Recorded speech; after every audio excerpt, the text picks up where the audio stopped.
I'm Gabriela Fresquez, and this is Radar 2021. If you grew up with immigrant parents like I did, you're probably familiar with the pressure of assimilating to American culture. A tricky ask during our already awkward teen years.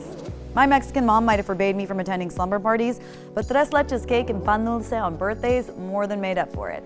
Sugar's a solid parental bargaining chip. And while fitting in is often as much about survival as it is about wanting community, recent studies show that cultural assimilation in the U.S. is becoming foreign. I am Mexican American. I love my Mexican roots. I got that instilled in my blood. Tio Calticha, stand up. I'm definitely bicultural. Both of my parents are from Colombia. I was born and raised here in the US, and it's influenced me in the sense that I love listening to Spanish music because it uplifts me. I've been able to teach people in the US about Mexican culture, food, history, traveling. But I'm also very American, and I'm proud of that too. The USA taught me how to break a lot of our generational curses, how to work hard. Biculturalism has been a part of my life since I can remember. I was born in Guaymas, Sonora, Mexico, grew up in Michigan and other places in the United States, and I love storytelling in both languages. One thing that is very American about me is my taste in food. I love hamburgers, pizza, hot dogs, and I will take that any day over any soup because Hispanic people love drinking soup. In a stark contrast to previous generations, more and more younger Latinxes are reclaiming what it means to be bicultural by unapologetically embracing their Latinidad in all forms. Assimilation was kind of a mainstream sociological concept that just assumed that, new immigrants that came to this country should pretty much shed their own culture and adopt American ways almost immediately. And I think that that's deeply troubling for Latinos, especially those who are Chicanos, Mexican Americans that have been here for generations. In the Jim Crow era, when there was segregation, signs would say, no Negroes, no Mexicans, no dogs. We need to acknowledge the shared history that we have with Black Americans and how it is in some ways being carried out by the state. The criminal justice system is one of the most dangerous instruments, including ICE, where profiling, racial profiling can lead to overt violence. One thing about, racism in America that affects so many minoritized populations is when many of us come here, we're kind of collapsed into one group. And so all the beautiful things that it means to be El Salvadorian or Cuban American or Mexican American or Guatemalan become mixed into this thing called Latino, Latina, Latinx. What it is to be Latino in America is not uniform. And while everyone's experience is different, many Latinx people in the US have been criticized for not assimilating. We've all seen the viral videos of the Karens and Kyles ripping into someone for speaking Spanish. Illegal money. Yeah, I don't care. Not drug money. Why do you hate us? Because we're Mexicans? We're honest people right here. Still, others have been criticized by fellow Latinxes for assimilating too much, aka being too gringa. What? Why is everybody looking at me? The phrase ni de aquí ni de allá sums up this paradox for many Latinxes, especially if you're binational, sometimes called 200%ers. It was really through watching my father, a Black man from Cuba, carve a space for himself in a country that was so anti his existence that really gave me the courage to carve a space for myself. My dad saw the difficulties that he perceived in my life, not only experiencing the world as a mixed Black child, but further on as a mixed Black queer child and a mixed Black trans woman. It caused my father to, not teach me Spanish out of what I would understand as a trauma response. Sage, thank you so much for sharing that. I relate to your story in the sense that my family also assimilated. My family immigrated from Mexico, and I was raised in an English-speaking household in a very Americanized family.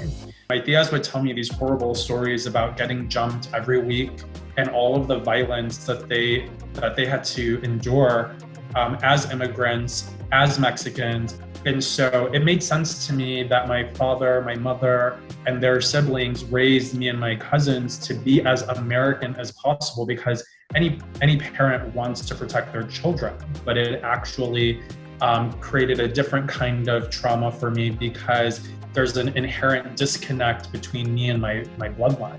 My story is a little bit different. I came here when I was 10. For me, assimilation was kind of weird because I was trying to relate myself to the white kids in the neighborhoods and how can I communicate with them properly and, have their lifestyle. And it really wasn't until college that I realized I do not fit these boxes. And I actually tried to put an effort in researching Dominican history, Dominican queer and Black history, and how do I fit in there, because I felt a disconnection with my community. I used to think to myself, can I be a Cuban woman if I'm a trans woman, if I'm a queer woman, if I don't speak Spanish? And the truth is yes, because that is where I come from. That is what my history is. That is who my family is. And I am the embodiment of a Cuban woman that exists at the intersections of my identity. Thank you both for sharing these incredible stories. And I absolutely agree about the intersections of our identities. We're not one-dimensional people. And it's important to embrace all of your identity. For most US Latinxes, biculturalism is key to understanding how we see ourselves. And while part of this reclamation of Latinidad is embracing Spanish in its purest form, another is adopting a version most bicultural kids are familiar with, Spanglish. So Yvonne, since you're bilingual, I've always wondered, in what language do you dream? What do you mean? I dream in what language do I dream? I mean, I think it's in English, pero también puede ser en español, yo no sé. And then she left the place mid-show because she found it too banal? What the heck is banal? Ay, yo no sé. Sorry, I can't make it. I have an appointment has 2 P's? Let me Google that. Oh yeah, I have an appointment at the ophthalmologist. Is that even a word? Oh, that's PH. Oh, interesting. At the ophthalmologist. Don't believe that. Mami, estoy terminando la receta que me enviaste, pero me hace falta, ¿cómo es que se dice el orange? Carrot. Ay, pero míralo, si no sabe inglés, se le olvidó el español. Ay, mami, déjame, ¿cómo es que se dice? Zanahoria, mijo, zanahoria. Zanahoria, that's right. Please bring me one of that. Sí, bueno, me puede dar un combo número 2 con papas agrandadas y refresco de dieta. ¿Qué tú vas a ordenar? Oh, what? Sorry, you were speaking too fast and I was like, whoa. Oh, sorry, I meant what are you gonna order? Quiero papitas. Spanglish is so ubiquitous among Latinxes that some have adopted it not only as an expression of identity, but as an artistic choice. Spanish has always been a part of my life. And English is also a part of my life. I have a line that I think in English, but my tongue is stressed in Spanish.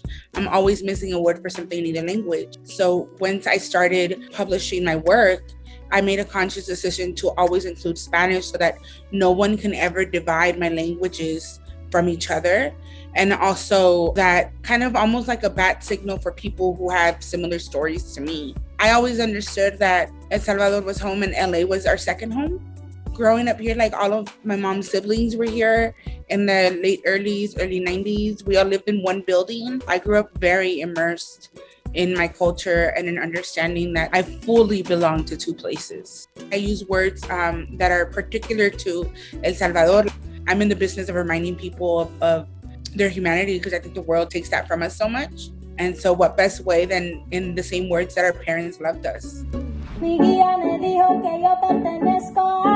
My mom is Dominican and my dad is Mexican. I grew up listening to a lot of like reggaeton and Latin jazz and like merengue, just like playing in the background in bachata. And those were the sounds that were just like basically like the soundtrack of my childhood. Most songs, if not all, that I've been writing recently have all been in Spanglish. So I've definitely been more mindful of just wanting to write more in Spanish because I'm around a lot of English-speaking people, so not many people around me are fluently speaking Spanish constantly.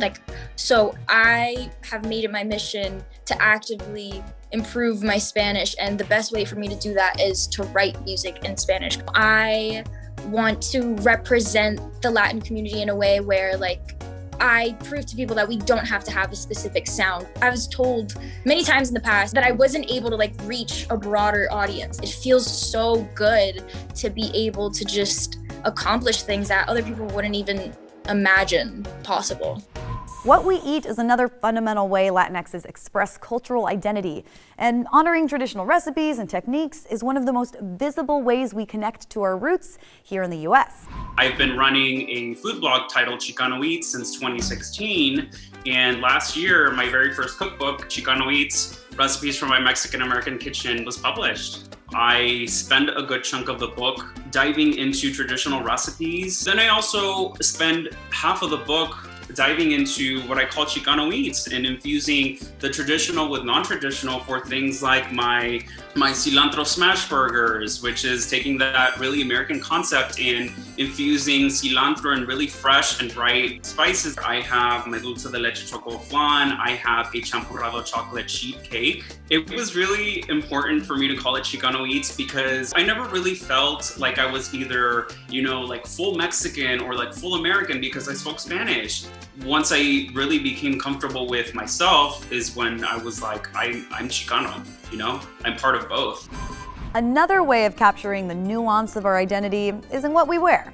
And while Dad's Guayabera hand-me-downs are great, there's been an increase in Latinx-owned clothing companies capitalizing on all of our favorite, culturally specific nostalgic references. I wanted to create a brand that honestly encouraged women to necessarily not have to give up their Latinidad to exist in these spaces here in this country. And I think that it's important for Viva La Bonita to show we speak Spanglish, but we can sit here and listen to an entire Tigres del Norte album and know how to sing every single lyric. Yeah, when we show up to places, our Spanish might not be the best, but I think that we respect where we come from, and we want to nurture that as much as possible. Our biculturalism is also expressed in how we exercise our freedoms here in the U.S. to advocate for people in our home countries. Recently, Cuban citizens on the island took to the streets to protest the government amid food shortages and rampant COVID infections. And Cuban Americans here in the U.S. were quick to offer support. I basically realized very early on that people didn't really know anything about Cuba in the way that I knew about Cuba. And I say that in a very paradoxical way because I actually didn't go to Cuba until I was in my 30s. So how do you then tell the story of a place that you've never been, but that you feel fully a part of? For me, I realized that I needed to actually go. When I go to Cuba, yeah, there's joy, but there's a lot of sadness. On July 11th of this year, Cuban people hit the streets. They went out en masse to protest against the government. They were calling out for libertad, for liberty. They were protesting in a way that hadn't been seen, at least by the world, ever, probably, but definitely since the 90s. The role of the diaspora is massive at this particular moment in time. It's almost as if the voice of the Cuban people and the voice of the diaspora are gaining its strength at the same time, because for a long time, Cubans in the diaspora have been told, you're not Cuban, you can't speak to this. So now, however, the diaspora has a voice because they've grown up with freedom. And we are in a position that we are able to speak about our truths and our history, and we're connected. And I think this is the crucial thing to the people on the island. It is our responsibility to amplify that voice. It's the least that we can do from a position of freedom is speak to the truth that is trying to be silenced again over there. Our experiences around language, music, food, and politics all influence what it means to be bicultural. But individual stories are probably the best way to really understand how all of these things interconnect. My father is Jamaican, my mom is Afro-Latina. Growing up, I kind of leaned a little bit more towards my Jamaican side only because at that time there wasn't a boom of Afro-Latinos. If I walked around saying, oh yeah, I'm Mexican too, people were like, yeah, okay, whatever. There was a bigger misconception back then that if you were of a mixed race or mixed culture that you had to look a certain way. You had to be light skinned or your hair had to be a certain curl pattern. I would say middle school is when I embraced more of the Mexican versus just being solely Jamaican. Especially within like the last 5 years, I feel like the Afro-Latino community has been so welcoming. For so long, I feel like women and men like myself are kind of shut out of that Latinx culture that we have. No one's denying the fact that we're Black. We are Black people and we're proud of that. It's just, we're also embracing that other side of us. And now it's we're accepted. So I am a comedian and writer, and my career really took off, and I feel like actually began a few years ago when I started creating videos on the internet for people like me. Él no habla español. 100% American, but also 100% Latino. And I felt like there wasn't really a niche for that at that moment. I came from the comedy world where sort of just being called Connor and being from Connecticut was the norm. And I saw myself hiding the complexities of my identity. But then I started making content online about my very specific experience as a Venezuelan American. But the first time I did put myself in front of the camera was with Joanna Rance. So today I'm going to show you how to identify different countries' accents. Pero bueno, pues, ¿qué es eso, chamo? Yo me llamo Joanna, me gusta el yogur. And it went viral. It got 1 million views in a day. And I was shocked to see the positive reactions, not only from Venezuelans, but from people from everywhere. And that's when I realized that identity isn't something to hide. It's actually a strength in creating content and creating comedy. I understand I'm white passing. I understand that I, was born with a set of privileges and that make it easier for me in this country. And I'm not blind to it. Simultaneously, I feel very much Venezuelan, and I feel like that's who I am, and that's how I grew up. For the millions of undocumented Latinx people here in the US, embracing biculturalism gets a bit more complicated because nothing is simple when the threat of deportation is ever present. And for DACA recipients who grew up here, celebrating Latinx identity often comes with the burden of dismantling prejudice. I am from Caracas, Venezuela, where I was born, and I lived in the United States for the past almost 21 years.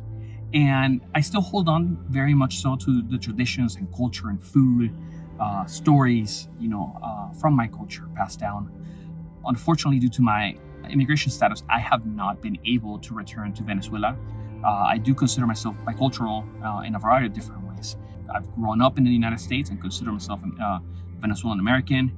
And even though I'm lacking that piece of paper, I think it's incumbent on me to continue to represent both cultures since these are two countries that have seen me growing up into the person that I am today. Some people view multiculturalism as a threat to the American way of life. But not everybody who thinks this way is wielding Walmart tiki torches out in the streets. Microaggression is everywhere, which is probably why some bicultural folks feel the need to hide certain parts of their identity in certain spaces, also known as code switching. Many of us are bicultural, but I think in some ways it's because we are reacting to moving in white spaces, that we can't in some ways be natural to the loving family that raised us and be authentically who we are in an office setting for fear of stigma. And so sociologists call that code switching, where you're in one setting you talk one way and in one setting you talk another way. And guess what? It's exhausting. We're often code switching and doing so much extra work because of the racial stigma that comes with the label of being Latino in America.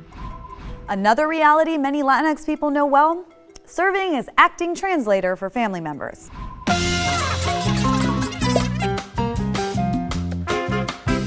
Hi, Mrs. Armstrong. This is my dad. Hi, Dad. How are you? Hakuna Matata. Dile. Okay, I can tell already there's gonna be a bit of a language barrier. So if Mario doesn't mind, you could serve as interpreter because you're a Cubanito. Okay, yeah, I could do that because I know both. I know English and I know Spanish. Oye, dile que yo en Cuba era maestro. Your son has been doing excellent.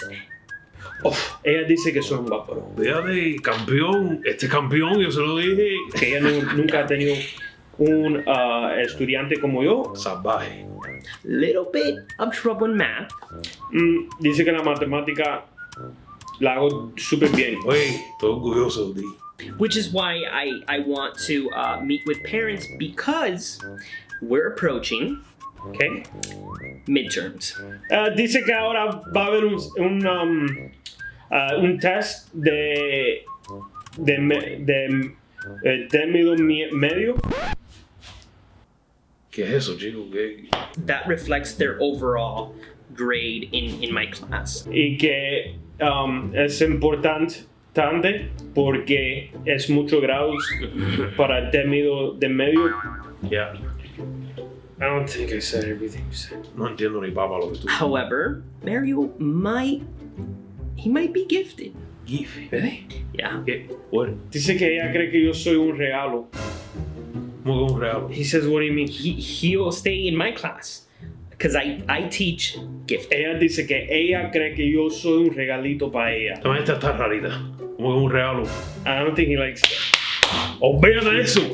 ¿Qué se cree la tipa esta? No. Okay, I think we're done. Nos vamos ahora mismo. Vamos, let's go. As more Latinx millennials become parents, we're finding ways for our bicultural children to connect with our history and culture in ways we might have missed out on.